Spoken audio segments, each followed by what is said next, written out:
Bismillahirrahmanirrahim. Assalamualaikum warahmatullahi wabarakatuh.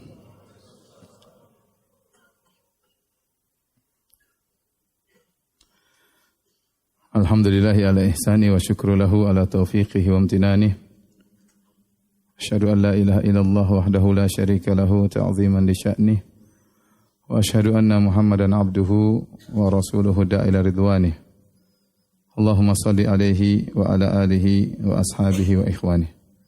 Hadirin dan hadirat yang dirahmati oleh Allah Subhanahu wa taala. Kita lanjutkan bahasan kita dari bahasan tentang fikih nikah. Kemarin pada pekan yang lalu kita sampai pada pembahasan tentang muqaddimatun nikah ya.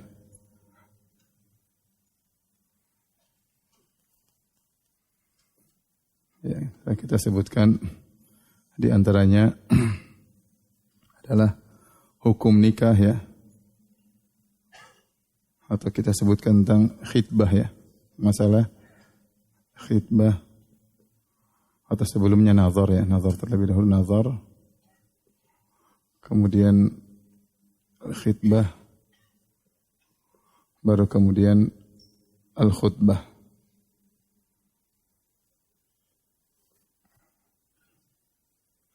Nazar sudah kita bahas. Adapun al-khitbah yaitu melamar, maka ada yang diharamkan. Yang diharamkan ada 3 perkara.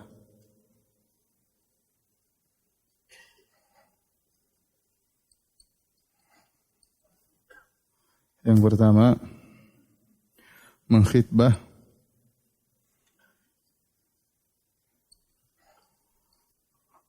wanita ar-raja'iyah, yaitu al-mutallaqah ar-raja'iyah, yaitu wanita yang ditalak 1 dan 2 namun masih di masa iddah.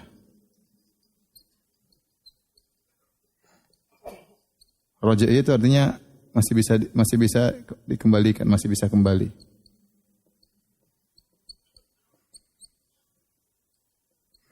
Maka ini diharamkan ya, khitbah diharamkan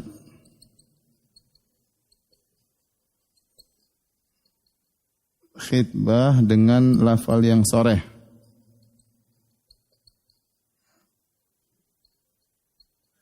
Yang tegas.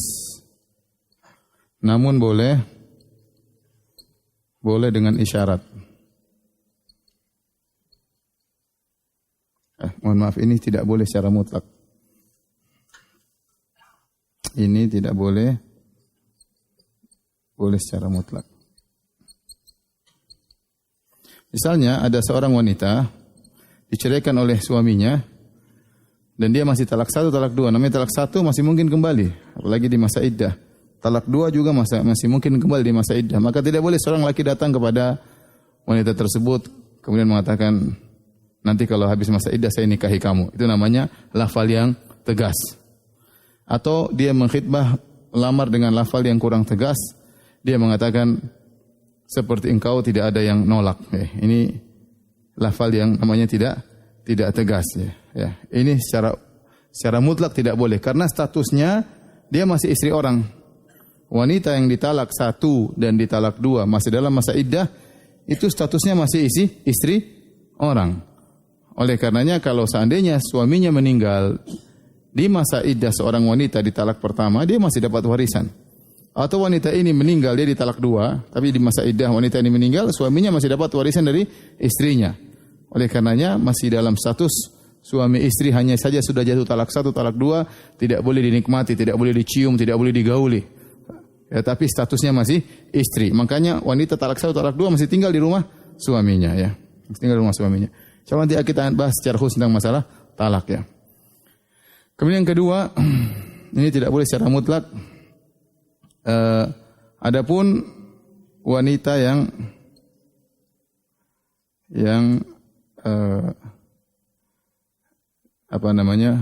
ditalak namun bukan raj'iyah.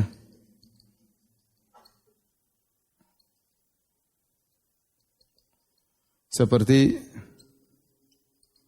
di talak 3. Ya. Di talak 3 maka suaminya tidak mungkin apa?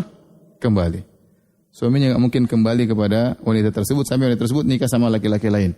Maka untuk wanita seperti ini, ya, namun masih di masa iddah,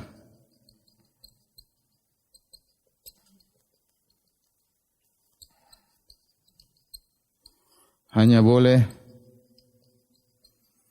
mengkhitbah dengan ta'rid, dengan isyarat, tidak soreh. Allah berfirman, la junaha alaikum fima arradtum bihi min khidbatin nisa. Wala junaha alaikum fima arradtum bihi min khidbatin nisa.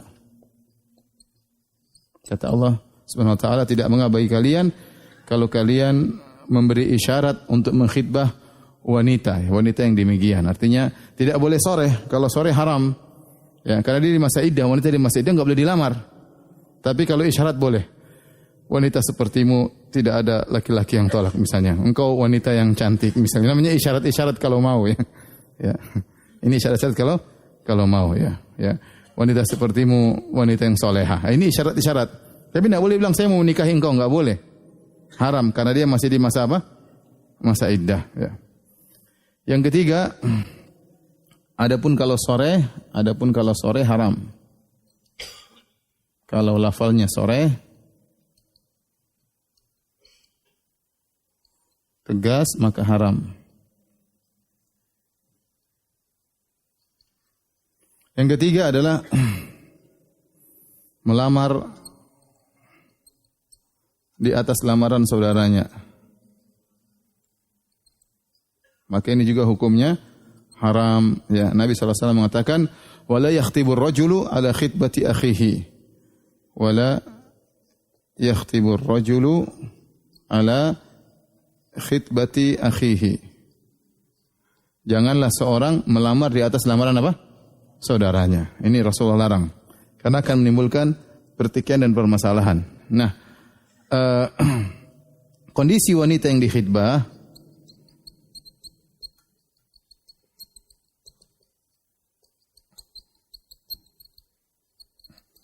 ada beberapa. Pertama, dia menolak lamaran orang lain tersebut. Yang kedua, dia menerima.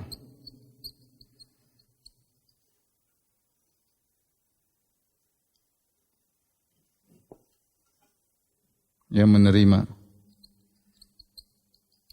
Yang ketiga, belum menerima tapi sudah condong.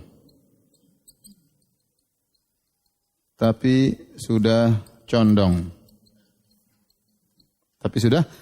Misalnya, kau terima jelas lamaranmu, kami terima. Ya, tinggal pembicaraan tentang kapan hari hanya untuk menikah. Kalau belum diterima, tetapi belum bilang iya, tapi sudah mulai bahas tentang kalau bagaimana kalau kita nikah mau tinggal di mana, maharnya berapa, itu berarti ada kecenderungan. Paham? Maka kalau sudah diterima haram, tidak boleh kita mengkhitbah, haram orang lain kita mengkhitbah, haram kita mengkhitbah. Karena sudah diterima, kapan kita mengkhitbah lagi, bakalan ribut. Demikian juga kalau sudah condong juga hukumnya apa? Haram. Yang boleh kalau ditolak. Kalau ditolak enggak apa, kita masuk kan. Sudah ditolak. Dia diterima enggak? Ya enggak, belum diterima, cuma sudah digantung setahun yang lalu, itu namanya ditolak. Maka ini boleh. Ya. Ini masalah besar, masalah apa namanya? Masalah melamar di atas lamaran orang lain ya. Ya. Saya punya kawan ada ribut gara-gara masalah ini ya. Satu sudah ngelamar, ada kecenderungan, sudah bertemu berapa kali, tiba-tiba yang satu datang ngelamar. Yang satu sudah jelas, mungkin gajinya sudah jelas, yang ini masih baru mau cari kerja ya. Ya sudah, akhirnya yang pertama ditolak, berpindah kepada yang kedua ya. Bayangkan seorang datang melamar seorang wanita pakai motor, sudah ngomong, sudah kecenderungan, Masya Allah, lelaki soleh. Tiba-tiba ada yang datang melamar bawa mobil. Ya sudah, sekarang sudah tidak ada cinta buta. Wanita bisa bedakan motor dan mobil. Akhirnya yang bawa motor ditolak, ya mohon maaf ini wanita belum siap karena gini-gini, tahu-tahu nerima yang lain. Nah, yang ditolak kalau tahu tentang perbuatan yang diterima tentu dia akan jengkel. Ya, dan banyak kasus seperti ini akhirnya terjadi permusuhan. Sampai sekarang permusuhan tidak berhenti-berhenti. Sakit hati dia. Kenapa? Karena wanita yang sudah lamar, sudah condong ternyata diambil oleh orang lain. Maka haram seorang melamar di atas lamaran orang lain. Adapun kalau tidak ada kejelasan dan tidak ada kecondongan, maka tidak mengapa. Seperti Fatimah bintu Qais radhiyallahu taala anha, seorang wanita Quraisy dilamar oleh Muawiyah dan Abu Jaham. Maka Fatimah datang kepada Nabi SAW, ya Rasulullah, sungguhnya Muawiyah dan Abu Jaham melamar saya. Maka Nabi SAW berkata, amma Muawiyah tu fasu'lukun la malalahu. Kata Nabi, Muawiyah miskin, tidak punya harta. Jangan nikah dengan dia. Ya, karena dia bertanya, minta nasihat kepada Nabi. Wa amma Abu Jaham, ya, la yadha'u asahu an atiqihi. Dia tidak pernah menanggalkan tongkat atau ya dari bahunya. Itu sering mukul wanita. Darabun lin nisa, suka pukul istri. Ingkahi Usamah, nikahilah Usamah bin Zaid bin Harithah. Akhirnya Fatimah binti Qais menikah dengan Usamah bin Zaid dan akhirnya dia termasuk yang dicemburui, artinya dia bahagia dengan suaminya tersebut. Padahal Usamah dulu bapaknya budak ya, Zaid. Kemudian ini wanita Quraisyah, wanita yang nasabnya tinggi, tapi karena menjalankan perintah Nabi SAW maka dia menikah dengan lelaki tersebut. Ya, di dalam kasus ini ada dua orang melamar bersamaan, yaitu Muawiyah sama siapa? Abu Jaham. Sama-sama melamar Fatimah binti Qais. Namun para ulama bawakan bahwasanya tidak ada kecenderungan dan tidak ada penerimaan. Maka pintu masih terbuka. Mungkin 4 orang melamar sekalian. Belum ada yang jelas semuanya. Maka kondisinya akhirnya Fatimah milih. Ya, Fatimah milih. Kata Rasulullah SAW, Muawiyah miskin, enggak punya harta. Subhanallah. Tidak lama kemudian, ya saat itu Muawiyah miskin. Kemudian lama-lama menjadi khalifah, Amirul Mukminin. Menguasai kaum muslimin. Ya, nama orang tadinya miskin, tidak punya apa, tiba-tiba menjadi apa? Khalifah. Baik. Mukadimah yang berikutnya kita bahas adalah khutbah. Ini khutbah ya, khutbah nikah. Khutbah nikah yaitu dibacakan sebelum akad. Sebelum akad. Sebelum ijab qabul. Apa hukumnya? Ada khilaf di kalangan para ulama, 2 pendapat. Ada yang mengatakan wajib, ada yang mengatakan apa? Sunnah. Namun yang benar hukumnya sunnah. Jadi seorang sebelum melakukan akad nikah dia bacakan dulu khutbah nikah. Yang ma'ruf khutbatul hajah. Innal hamdalillah nahmaduhu wa nasta'inuhu wa nastaghfiruhu wa natubu ilaihi wa na'udzu billahi min syururi anfusina wa min sayyiati a'malina may yahdihillahu fala mudilla lahu wa may yudlil fala hadiyalah. Asyhadu an la ilaha illallah wahdahu la syarikalah wa asyhadu anna Muhammadan abduhu wa rasuluhu la nabiyya ba'dah. Ya ayyuhalladzina amanu taqullaha haqqa tuqatih wa la tamutunna illa wa antum muslimun. Ya ayyuhan nasu taqu rabbakumul ladzi khalaqakum min nafsin wahidah wa khalaqa minha zawjaha wa batha minhuma rijalan katsiran wa nisaa'a wattaqullaha alladzi tasaaluna bil arham innallaha kana 'alaikum raqiba. Ya ayyuhalladzina amanu taqullaha wa qulu qawlan sadida yuslih lakum a'malakum wa yaghfir lakum dhunubakum wa may yuti'illaha wa rasulahu faqad faza fawzan 'azima. Itulah khutbatul hajah. Kenapa dibacakan khutbatul hajah sebelum akad nikah? Untuk memberi nasihat kepada kedua mempelai. Ya, makanya disebutkan segala puji bagi Allah, kami memujinya, wa nasta'inuhu, mohon pertolongan kepadanya, wa na'udzubillahi min syururi anfusina, akan berlindung kepada Allah dari kejelekan jiwa-jiwa kami. Ya, bahwasanya dalam jiwa ini ada kejelekan yang membuat seorang terjerumus dalam kezaliman, dalam kemaksiatan. Kemudian dibacakan ayat-ayat Allah, ya ayyuhalladzina amanu taqullaha haqqa tuqatih. Bertakwalah kepada Allah. Dalam menjalankan pernikahan butuh apa? Ketakwaan. Tidak gampang menjalankan roda pernikahan. Butuh ketakwaan baik dari sang suami maupun dari sang istri. Kalau tidak akan terjerumus dalam kezaliman. Kemudian diingatkan tentang karunia, ya ayyuhan nasu taqu rabbakumul ladzi khalaqakum min nafsin wahidah. Bertakwalah kepada Rabb kalian yang telah menciptakan dari satu jiwa, dari Adam, wa khalaqa minha zawjaha. Lalu Allah ciptakan dari Adam Hawa, wa batha minhuma rijalan katsiran wa nisaa'a. Dari pernikahan Adam dan Hawa maka lahirlah anak yang begitu banyak di antaranya kalian. Ini sunnah yang merupakan dikerjakan oleh nenek moyang kita, yaitu Adam dan Hawa. Fattaqullaha alladzi tasaaluna bil arham innallaha kana 'alaikum raqiba. Bertakwalah, sungguhnya Allah Maha mengawasi perbuatan kalian. Kemudian ayat terakhir, ya ayyuhalladzina amanu taqullaha wa qulu qawlan sadida. Wahai orang yang beriman, bertakwalah dan ucapkanlah kata-kata yang lurus. Hati-hati seorang suami berbicara dengan istrinya kata-kata yang lurus, tidak boleh menyakiti hati, tidak boleh asal ngomong mentang-mentang dia wanita yang lemah, ngomong sembarangan. Atau wanita ngomong kepada suaminya asal nuduh, asal suudzon, merendahkan suami. Maka Allah menyuruh bertakwa kepada Allah, wa qulu qawlan sadida, ucapkanlah kata-kata yang lurus. Yuslih lakum a'malakum wa yaghfir lakum dzunubakum wa yuti'illahu wa rasulahu faqad faza fawzan 'azima. Yang benar khutbatul hajah atau khutbah nikah hukumnya sunnah. Seandainya tidak dibaca tidak jadi masalah ya. Dan akad nikah tetap sah. Baik, paham sampai sini? Ada yang bertanya? Enggak ada? Alhamdulillah. Kita lanjutkan. Kemarin kita bahas tentang arkanun nikah ya. Sudah kita singgung juga. Secara umum ada 3 hal ya. Ini apa namanya? Calon suami, calon istri, kemudian sighah atau apa? Akad. Ya. Ini adalah rukun nikah. Dan masing-masing ada ulama metode dengan 2. Mereka mengatakan rukun, mereka mengatakan syarat.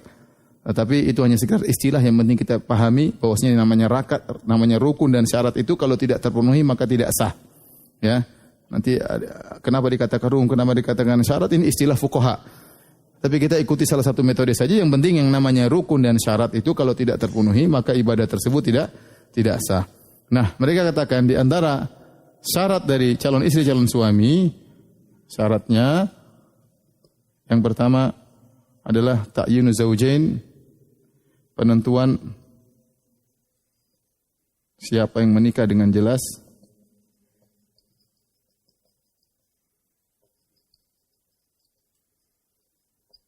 Kemudian yang kedua, ridhahuma, dua-duanya ridha, tidak dipaksa. Jadi kalau Siti Nurbaya dulu haram atau tidak? Haram, karena dipaksa kan? Dipaksa oleh Tuk Maringgi ya. Dalam film begitu ya. Kemudian yang ketiga, kosong dari penghalang.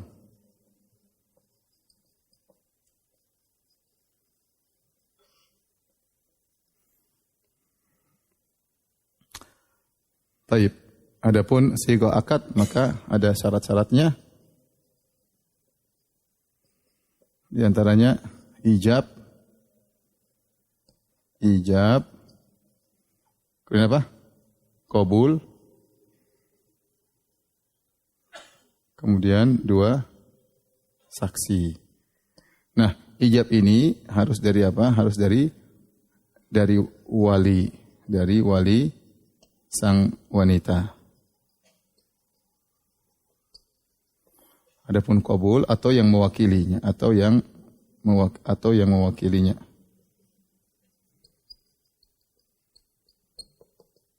Qabul dari pihak laki-laki, dari calon suami,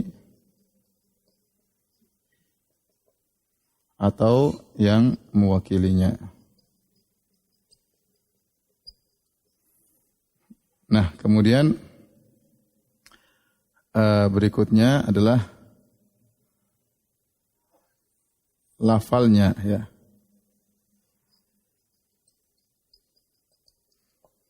Lafalnya harus jelas. Taib. Kita akan bahas terlebih dahulu ya tentang rukun-rukun nikah ya. Yang pertama sighah akad ya. Tentu ada calon istri, calon suami dan ada akad nikahnya. Akad nikah ini terjadi kalau ada ijab, ada qabul dengan menggunakan lafal ijab qabul disertai dengan dua saksi. Ini namanya syarat nikah. Ini syarat nikah, ini juga syarat nikah. Baik. Adapun ijab qabul, ya, ijab pertama lafalnya harus jelas.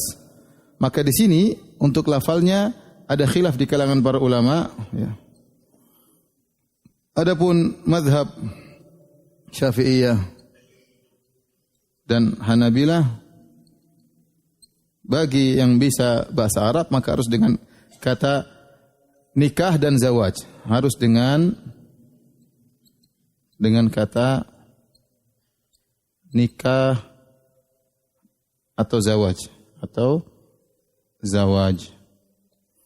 Karena begitulah yang datang dalam Al-Qur'an, lafalnya cuma dua, ya. Ya, fankihu, menikahlah, ma tabalakum, dari wanita yang kalian sukai, masna wa thulatha wa ruba, 2, 3 atau 4. Ada kalimat nikah. Seperti firman juga Allah, wa ankihul ayama minkum wa salihina min ibadikum wa imaikum iyakunu fuqara yughnihimullah min fadli. Nikahkanlah. Kalimat juga nikah, ya. Inni uridu an unkihaka ihda ibnatai hataini, kata seorang soleh di negeri Madian, aku ingin menikahkan engkau hai Musa dengan salah seorang dari 2 putriku. Jadi semuanya menggunakan kalimat nikah, ya. Ya, hatta tankiha zaujan ghairah, sampai dia sang wanita yang sudah ditalak 3 menikah dengan lelaki yang lain. Jadi datang syariat dengan lafal nikah atau dengan lafal zawaj. Seperti tentang kisah Zaid bin Harithah, zawajna kaha, ya. Kalau Zaid sudah selesai dari istrinya, masa iddahnya sudah selesai, kata Allah, zawajnakaha, maka kami nikahkan engkau wahai Muhammad dengan bekas mantan istrinya Zaid. Allah menggunakan kalimat zawajnakaha. Oleh karenanya menurut mazhab Syafi'iyah dan Hanabilah tidak boleh menikah kecuali dengan lafal itu. Nikah atau apa? Zawaj. Adapun pendapat yang lain seperti Malikiyah,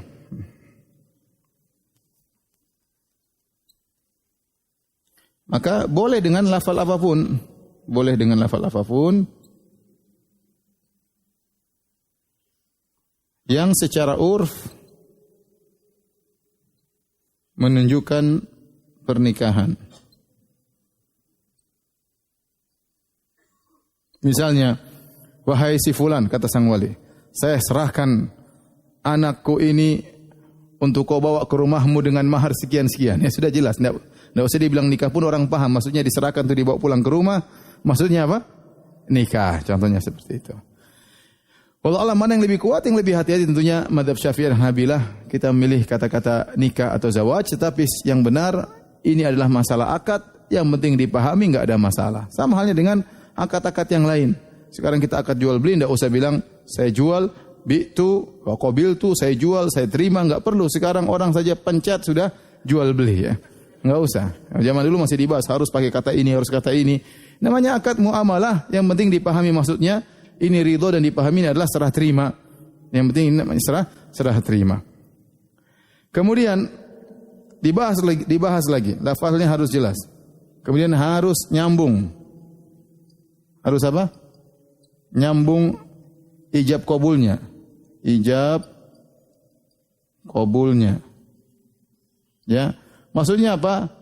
Mereka bahas tidak boleh antara ijab dan qabul terpisah. Seperti sang wali mengatakan, zawajtuka ibnati, sungguhnya saya menikahkan engkau dengan putriku dengan mahar sekian.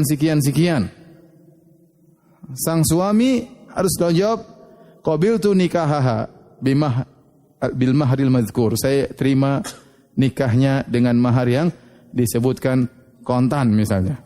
Nah, antara perkataan wali dengan suami tidak boleh terputus. Tidak boleh terputus. Ini menurut mazhab Syafi'iyah misalnya. Tidak boleh terputus. Bagaimana kalau diam sebentar? Ya. Bagaimana kalau sang suami mengatakan bismillah, salatu wassalamu ala rasulillah, qabiltu, ya. Dia pisahkan dengan bismillah wassalatu wassalamu ala rasulillah, qabiltu, ya. Yang benar kalau cuma terpisah sedikit atau masih dalam satu majelis, maka tidak mengapa. Tidak ada dalil harus nyambung, enggak ada dalil. Karena mazhab yang lain seperti Malikiyah enggak ada masalah. Selama masih dalam satu majelis, misalnya, nak, saya nikahkan putri saya dengan kamu, ya. Maharnya sekian-sekian. Gimana? Sebentar Om, ya. Sebentar. Astagfirullah. Oke. Udah. lama masih dalam, itu sudah sah ya, itu sudah sah ya. Karena ini namanya muamalah ya. Muamalah bukan suatu ibadah yang mahdhah yang harus begini, enggak. Yang penting dia memberi, kita menerima. Sama seperti jual beli mikir dulu. Oke lah saya beli. Enggak ada masalah. Yang penting masih dalam satu majelis. Hanya saja kalau dia sudah keluar dari ruangan pergi kemana balik lagi. Om saya terima om, masih terlambat. Sudah diambil orang terlambat. Ya, kalau udah keluar dari lain majelis ya, tapi kalau masih dalam satu majelis maka masih sah. Yang benar selama masih dalam satu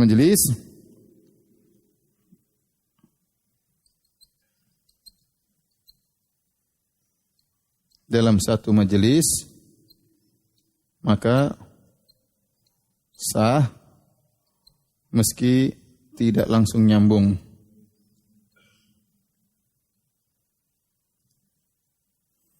Makanya terkadang kita hadiri pernikahan sampai sang lelaki gelisah ya, karena sang wali ulangi. Zawwajtukaha ibnati fulanah binti fulan bimahr kadza wa kadza wa kadza. Saya terima, ulang. Kata penghulunya ulang. Harus satu nafas, enggak boleh apa? Berhenti. Kadang aduh ini kok susah sekali mau nikah ya. Iya. Akhirnya ulang lagi. Sampai ada slide tiga. Sah. Dia belum ngomong dia sudah bilang apa? Sah duluan. Karena dia stres mungkin suruh ulang ya orang stres. Kenapa susah-susah seperti itu ya? Kan dipahami yang penting kamu beri saya terima selesai. Akad jual beli juga begitu ya. Yang benar bahwasanya menurut sebagian mazhab tidak boleh terpisah, tapi maksudnya kalau terpisah sebentar enggak ada masalah. Mikir sebentar tidak ada masalah, yang apalagi bismillah sholatu wassalamu rasulillah qabiltu nikahah enggak ada masalah, diterima. Baik. Kemudian masalah berikutnya, ini sudah belum? Saya mau hapus. Tolong dihapus. Kalau sudah difoto sebentar biar foto dulu.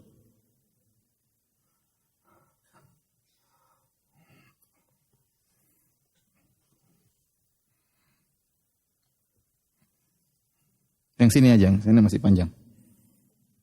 Sudah? Oke.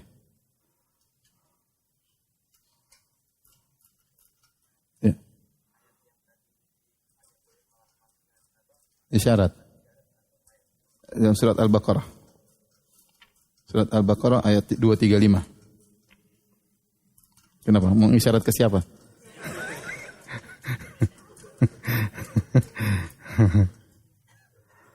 Hanya boleh isyarat kepada wanita yang sudah ditalak 3 ya. Ya, atau misalnya suaminya meninggal dunia, sudah tidak ada kembali lagi. Suaminya meninggal dunia, tapi di masa iddah dengan syarat hanya boleh apa? Isyarat. Tapi kalau bilang saya nikahi kamu dalam masa iddah hukumnya haram.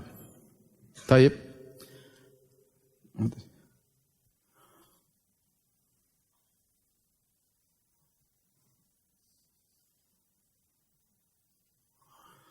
Baik, pembahasan berikutnya ijab harus dari wali sang wanita. Apa syarat wali? Ya. Syarat wali.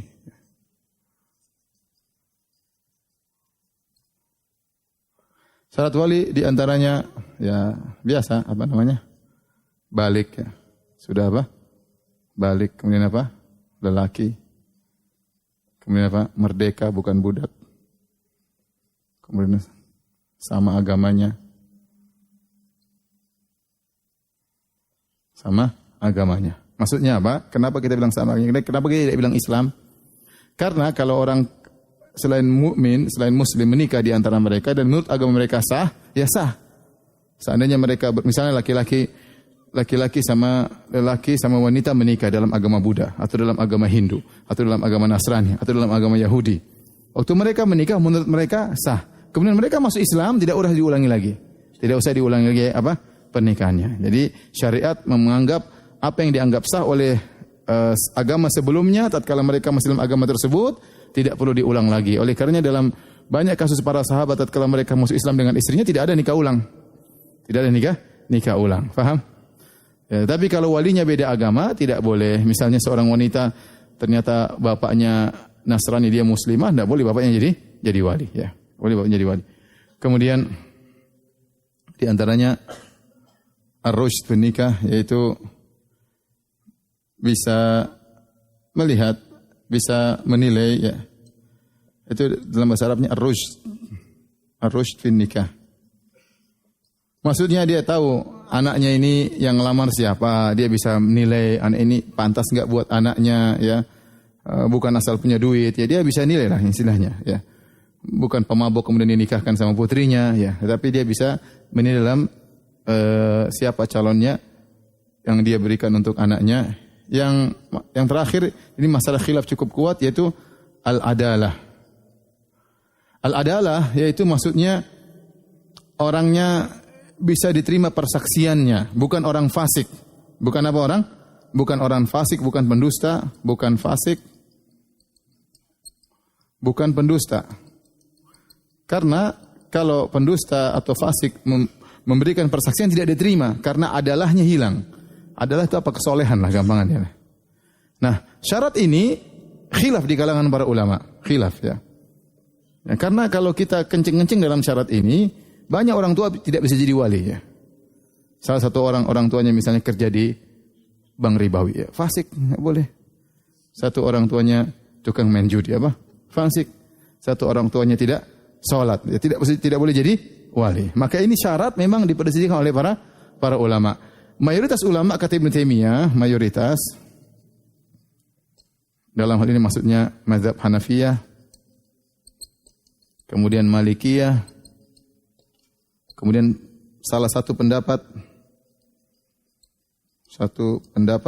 dalam mazhab Syafi'iyah, dalam mazhab Syafi'i, kemudian satu riwayat dari Imam Ahmad,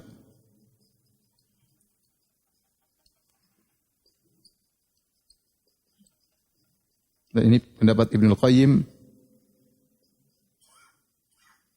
bahwasanya tidak disyaratkan.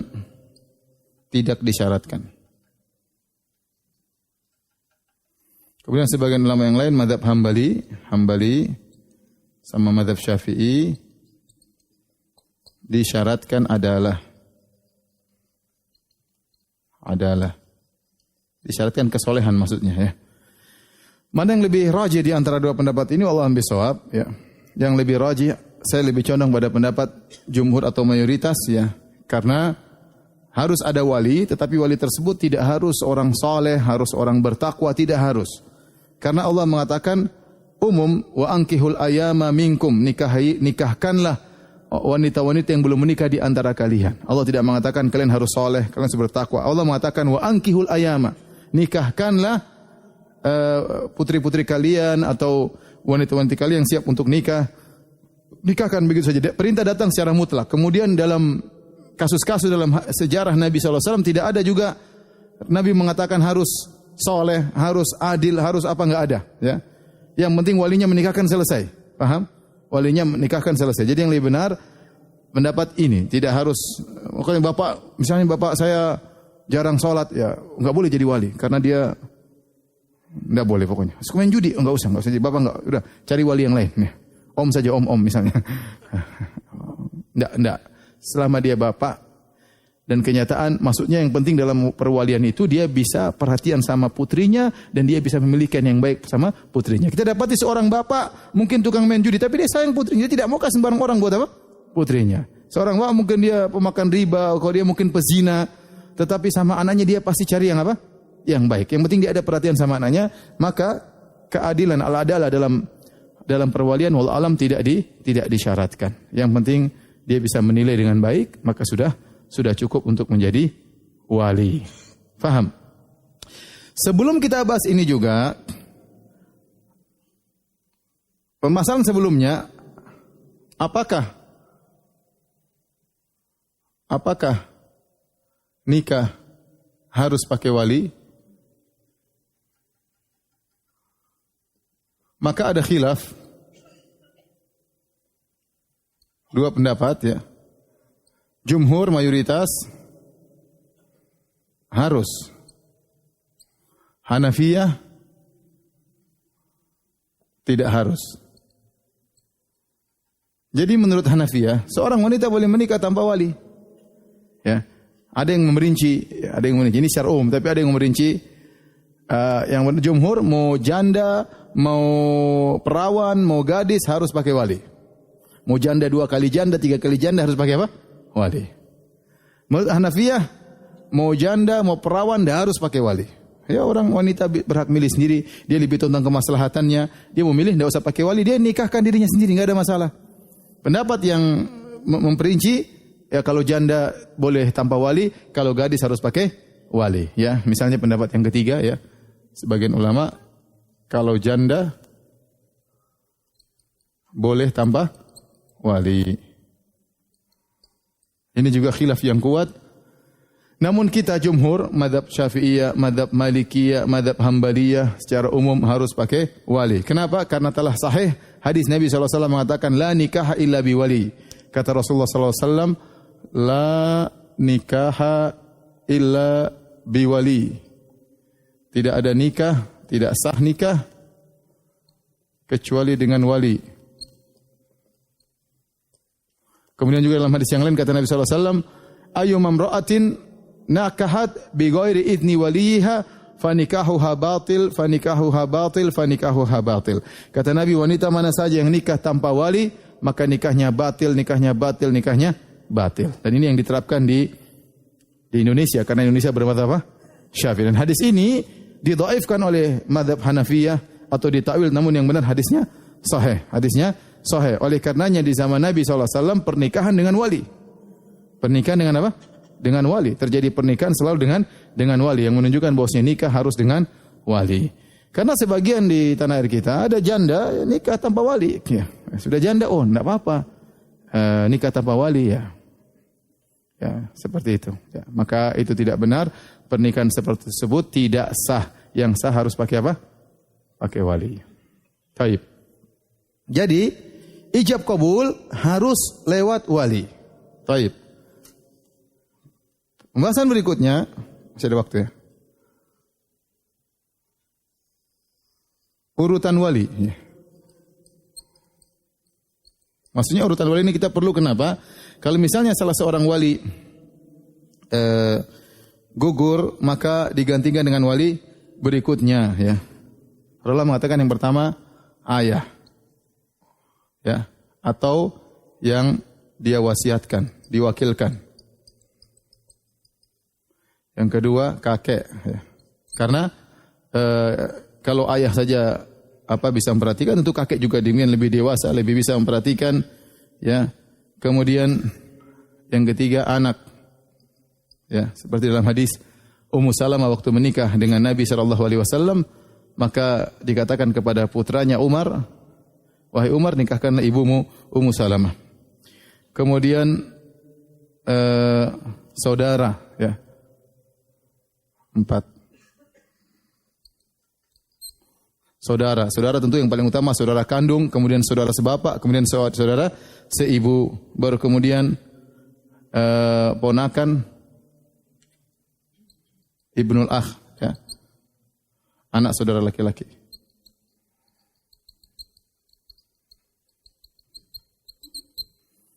Kemudian yang berikutnya pamannya, ya. Ini di antaranya, ya. Maksudnya kenapa kita buat urutan tersebut?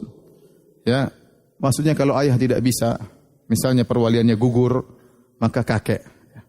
Contoh perwalian gugur, contohnya gimana? Contohnya seorang lelaki yang soleh datang kepada putrinya. Terus bapaknya ini kerjanya selalu nolak, dia mau cari anak yang kaya, mau cari mantu yang kaya, ditolak. Padahal nggak ada alasan, sudah pinter, sudah jenggotan, sudah cingkrangan, apalagi yang mau ditolak? Salat sebelum subuh selalu salat, masya Allah. Khairu minad dunya wa ma fiha. Bahwasanya salat fajar, salat 2 rakaat sebelum salat subuh lebih baik daripada dunia dan seisinya. Apalagi yang kurang. Tapi nggak punya mobil masalahnya. Terus ayahnya tolak. Datang lagi calon kedua, ditolak lagi. Jadi ini berarti dia nggak beres ini. Berarti dia ingin memudaratkan kepada putrinya. Maka putrinya boleh lapor misalnya ke wali hakim, maka digugurkan, pindah kepada kakeknya. Atau dia minta nikah sama kakeknya, nggak ada masalah. Ya. Karena tidak berhak, karena ini wali sudah tidak beres, ya. Wali tidak, kakeknya tidak mau lagi, enggak takut ribut sama bapakmu. Ya udah sama anaknya. Oh, anak takut lagi, apalagi sama kakek ribut sama kakek. Ya udah, saudara. Ya, seperti itu maksudnya. Ini fungsi urutan wali. Jika ada permasalahan, maka bisa dioper kepada yang lainnya. Kemudian di antaranya ya, misalnya dioper juga kenapa? Misalnya tadi pertama sang wali yang paling tinggi menyia-nyiakan sang putri ya. Dia tidak mau ngurusin, kemudian dia pilih-pilih yang terkadang orang fasik dia mau suruh nikah sama putrinya atau dia paksa dan macam-macamnya. Ini maka berpindah kepada wali selanjutnya.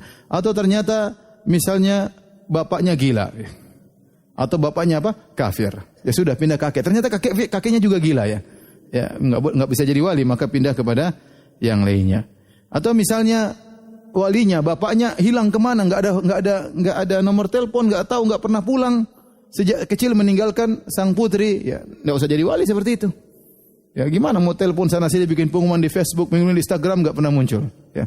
Enggak ada. Ya sudah, ganti wali berikutnya. Maksud saya, nikah jangan dipersulit. Nikah jangan dipersulit. Enggak ada wali yang atas, pindah wali yang ke bawah, ya. Enggak ada semua yang mau pakai wali hakim, ya. Kalau wali ini semua mau kok enggak mau pakai wali hakim, ya. Kenapa tidak menikahkan putrinya? Apa alasan? Kalau alasannya syar'i oke, kalau alasannya tidak syar'i, ya gara-gara ini mantu tidak punya mobil, itu tidak syar'i, ya. Ya, tidak syar'i. Taib.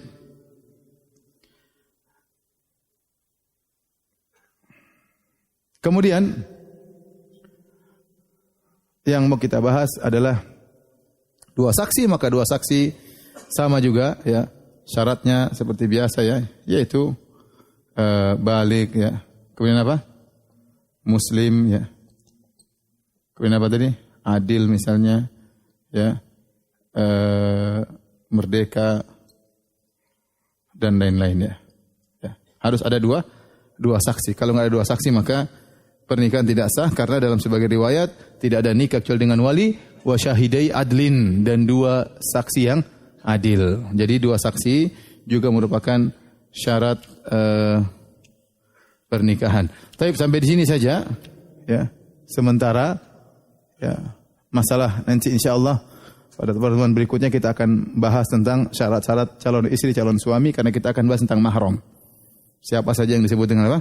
Mahram insyaallah pada pertemuan berikutnya. Kalau ada yang bertanya saya persilakan. Masih ada waktu 7 menit, 6 menit, silakan. Ada mic enggak? Ada mic? Ya silakan yang kasih. Ini nih. Iya, kasih. Mana tadi yang mau tanya? Ya silakan itu Bapak. Belok.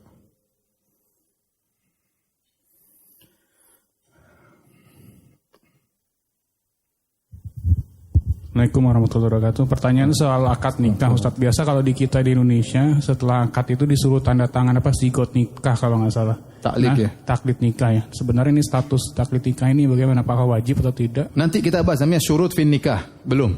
Ya. Itu namanya syarat dalam pernikahan. Bukan syarat nikah tapi syarat yang dipasang dalam pernikahan. Nanti akan datang pada pembahasan mungkin 2 pertemuan lagi. Sabar ya, sabar. Apalagi pembahasan poligami masih panjang, sabar.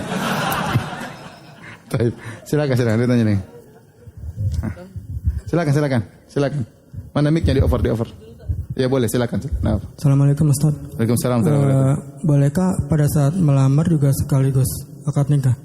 Enggak, jadi melamar langsung akad nikah boleh, enggak apa-apa, enggak usah pakai lamaran. Kalau memang dia mau langsung setuju langsung apa? Nikah. Tapi lamar itu kan sebenarnya mengatakan pernyataan, saya mau apa? Nikah. Ya, apakah langsung dengan proses seperti datang orang tua dan adat kita seperti itu kan, orang tua kepada orang tua. Tanpa orang tua juga enggak jadi masalah. Kita dari maju sendiri juga enggak ada masalah. Itu namanya melamar, itu menyatakan pengin apa? Menikah ya. Tapi kalau kita gambaran kita namanya lamaran itu keluarga laki-laki datang kepada keluarga apa? Wanita. Itu secara sopan santunnya seperti itu. Sebenarnya enggak harus demikian. Tanpa lamar juga boleh. Gimana? Oke, jadi langsung. Yang penting dia tidak terpaksa. Baik, yang selanjutnya. Ya silakan. Assalamualaikum warahmatullahi wabarakatuh. Assalamualaikum warahmatullahi wabarakatuh. Bismillahirrahmanirrahim. Ini Ustaz mau menanyakan, kita tahu sekarang ini media sosial apa segala macam itu udah ini sekali marak ya Ustaz ya. Ada kejadian kebetulan menimpa saudara saya itu yang dikenal dengan istilah tahbib Ustaz. Apa? Tahbib. Tahbib. Kenapa? Jadi si istrinya ini digoda sama laki-laki lain sehingga dia bercerai sama suaminya. Apa namanya? Pelakor bukan? Siap. Perebut laki orang kalau pelakor ya. Kali ini Pebinor berarti. Apa? Apa? Nah, Minor. Peminor. pebinor Ustaz. Apa singkatan dari? Perebut bini orang Ustaz. Oh, perebut bini orang. Peninor. Baik, silakan. Sebenarnya kalau mau jujur dua-duanya yang satu pelakor, satu pebinor Ustaz. Oh, iya. Jadi dua-duanya jadinya bercerai. Oh, dua-duanya bercerai akhirnya. Iya. Nah, kemudian mereka menikah, meminta izin sama ayahnya si perempuan ini. Sebenarnya ayahnya tidak mengizinkan pada awalnya, tapi karena dia berpikir daripada si berzina terus, diizinkan. Akhirnya diizinkan, tapi tidak langsung dinikahkan oleh si ayahnya, tapi diwakilkan sama wali hakim. Yang ingin saya tanyakan, apakah pernikahan ini sah? Karena yang pernah saya dengar itu tahbib itu haram untuk dinikahkan. Terima kasih. Wallah, saya nggak tahu ya. Saya nggak tahu. Kalau secara akadnya iya ya, memang sah karena walinya sudah setuju, calonnya ada ya. Nah, terus dia bertobat atau tidak ya? Karena Allah alam bisa bertobat atau tidak? Kita nggak tahu. Tapi secara akadnya sah. Tapi apakah hukum syar'inya boleh kita nikahkan wanita dan laki-laki seperti ini? Apalagi ketahuan? Saya tidak tahu. Ya, saya tidak tahu. Ini kasus yang mungkin nanti ya, silakan. Assalamualaikum warahmatullahi wabarakatuh. Waalaikumsalam warahmatullahi wabarakatuh. Mengenai wali Ustaz. Jadi kalau status anak angkat itu walinya bagaimana? Anak angkat harus dicari bapaknya. Ini dari bayi udah nggak tahu Ustaz anunya. Bapaknya sudah nggak tahu kalau dan nggak ini tahu bapaknya di rumah sakit. Ke wali hakim. Jadi pemerintah yang yang menikahkan. Sampaikan aja bahwasanya ini anak angkat. Jadi serahkan kepada KUA atau penghulu yang menikahkan. Enggak ada masalah karena wali hakim adalah wali bagi orang yang tidak punya wali.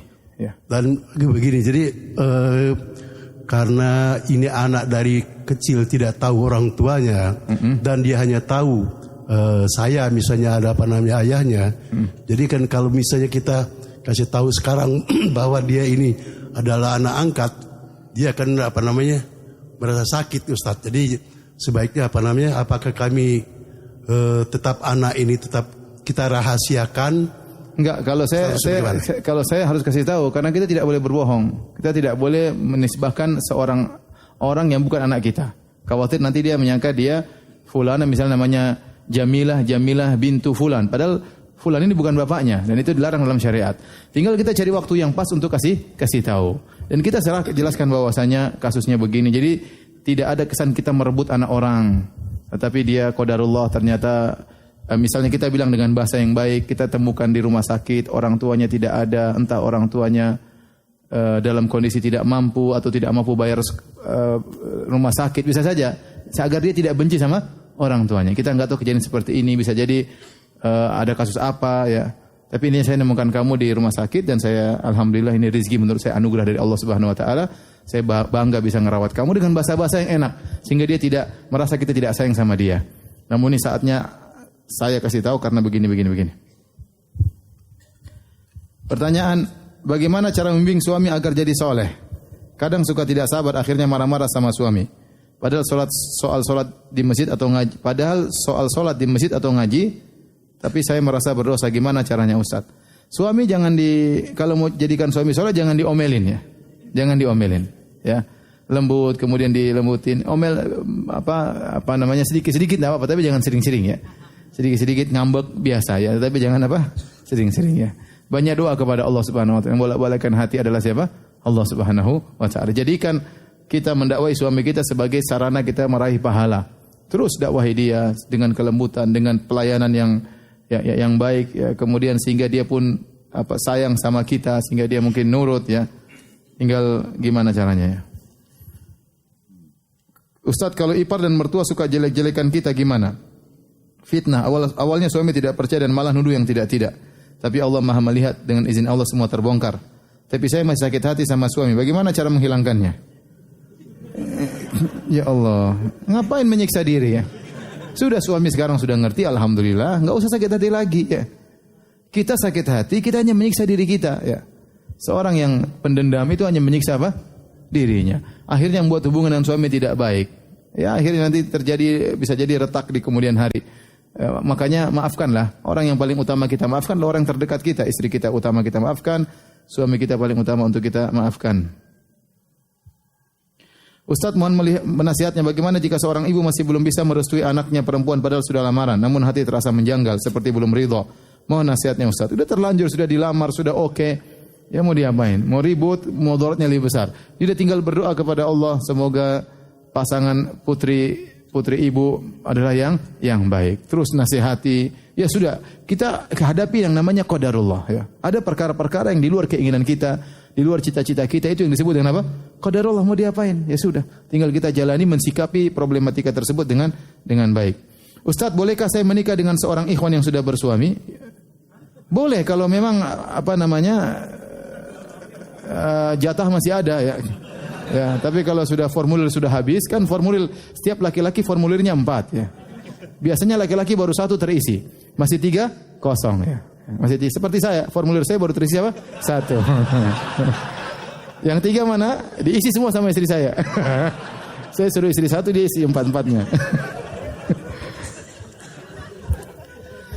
Yang jadi masalah, proses itu harus syar'i. Proses tersebut harus syar'i. Ini suami orang nih, ternyata kita goda, kita rayu, nggak boleh ya. Kita kalaupun mau melawarkan diri jadi istri kedua harus syar'i. Tidak boleh kemudian kita misalnya melakukan cara-cara yang tidak benar dengan berdua-duaan, dengan mengirim-mengirim puisi cinta-cinta, itu sudah pacaran namanya. Itu yang saya khawatir tidak berkah ya. Kalau tertarik bilang saya siap dinikahi 2, entah lewat orang lain, ya sudah tinggal dia berpikir kalau dia oke, tinggal dia caranya bagaimana yang syar'i. Yang jadi masalah terkadang kita goda suami orang, ya itu jadi masalah ya. Ya, akhirnya tidak syar'i, akhirnya terjadi kemudaratan. Syar'i saja ribut, apalagi enggak syar'i. Tapi demikian saja kajian kita. Insyaallah kita lanjutkan pada pertemuan berikutnya. Subhanakallah bihamdik asyhadu alla ilaha illa anta astaghfiruka wa atubu ilaik. Assalamualaikum warahmatullahi wabarakatuh.